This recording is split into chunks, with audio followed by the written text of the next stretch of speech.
आज की कहानी है दोस्तों, लाचार गरीब लड़की की दुख भरी कहानी। एक राज्य के छोटे से गांव में एक बिन मां बाप की लड़की और एक साहूकार अपने परिवार के साथ रहता था। परिवार में उसकी पत्नी, एक बेटी और एक बेटा था। शानदार बंगला, नौकर चाकर, गाड़ियां और सब शानो शौकत का सामान था उसके पास। गरीब लोगों को बहुत ज्यादा ब्याज पर कर्जा देना उसका धंधा था। अक्सर लोग तंगी के दिनों में या किसी त्योहार या ब्याह शादी के मौके पर उस साहूकार से कर्जा ले लेते थे। जब फसल अच्छी होती तो थोड़ा थोड़ा करके उतारने लगते, लेकिन जिस वर्ष सूखा पड़ता तो कर्जे तो छोड़ो, गांव वाले ब्याज तक नहीं दे पाते थे।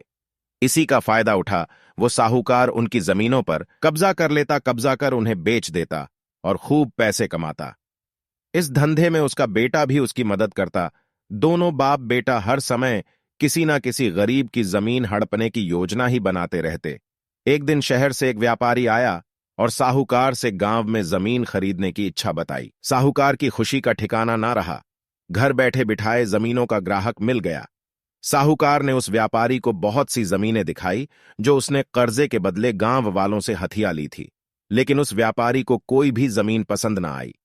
गांव में घूमते हुए व्यापारी को एक जमीन का टुकड़ा पसंद आया। उसने साहूकार से उस जमीन के बारे में पूछा तो साहूकार सोच में डूब गया।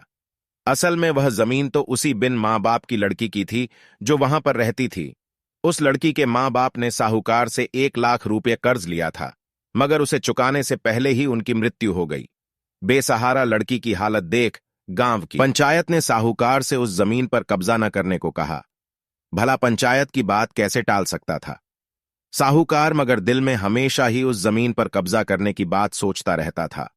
आज व्यापारी की इच्छा सुन उसका लालच बाहर आ गया था और उसने जमीन पर कब्जे का मन बना लिया। कर्जे के सारे कागज ले वह उस लड़की के घर पहुंचा और कर्जा वापस करने की बात कही। जब लड़की ने अपनी दुर्दशा बताते हुए और समय मांगा तो साहूकार ने कब्जा करने की धमकी दी। कब्जे की धमकी सुन वह लड़की पंचायत के मुखिया के पास गई और उसकी जमीन को बचाने की दुहाई लगाई। सारे गांव में यह बात आग की तरह फैल गई कि साहूकार उस बेसहारा लड़की की जमीन पर कब्जा करने वाला है। यह बात उड़ते उड़ते साहूकार की बेटी के कान में पड़ी। अपने पिता के लालच की बात सुन उसके मन में बहुत दुख हुआ। उसने अपने पिता से इस बारे में बात करने की कोशिश की, लेकिन साहूकार को तो सिर्फ बहुत बड़ा मुनाफा ही दिख रहा था। उसे बेसहारा लड़की की दुर्दशा या अपनी बेटी की निवेदन का कोई असर न हुआ और उसने उस जमीन पर कब्जे का ऐलान कर दिया। साहूकार की बेटी ने भी जिद पकड़ ली कि उस लड़की की जमीन पर कब्जा न होने देगी, पर अपनी एक न चलती देख उसके दिमाग में एक योजना सूझी। अगले दिन सुबह सुबह वह बेसहारा लड़की और उसके साथ 2 लोग साहूकार के घर पहुंचे और कर्ज की 10,000 की किस्त दे दी। साथ में यह भी कहा कि 3-4 महीनों में कर्ज के बाकी रुपए भी उन्हें मिल जाएंगे। रुपया देने के बाद रसीद ले सब चले गए। चूंकि अब किस्त मिल गई थी, इसलिए पंचायत ने भी कब्जा नहीं करने दिया।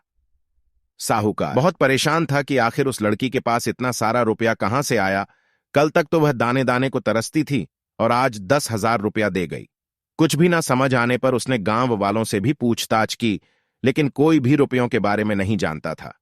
कुछ दिनों बाद वह लड़की फिर 2 गांव वालों के साथ आई और कर्जी की बाकी रकम चुकाकर रसीद और कर्ज के सारे कागज ले लिए। साहूकार परेशान हो गया कि आखिर इस लड़की के पास इतना धन आया कहां से। इस तरह कुछ दिन और बीत गए। एक दिन साहूकार को खबर मिली कि उस बेसहारा लड़की ने अपनी जमीन बेच दी है। कुछ कर तो सकता नहीं था, लेकिन उत्सुकतावश जाकर देखा तो चौंक गया। जमीन पर एक बोर्ड लगा था। उस बोर्ड पर जमीन के मालिक का नाम देख साहूकार की मानो सांसें रुक गई हो। मालिक के नाम के आगे लिखा था उसकी अपनी बेटी और उस लड़की का नाम। वह दौड़ा हुआ घर गया और बेटी से पूछा कि यह क्या तमाशा है।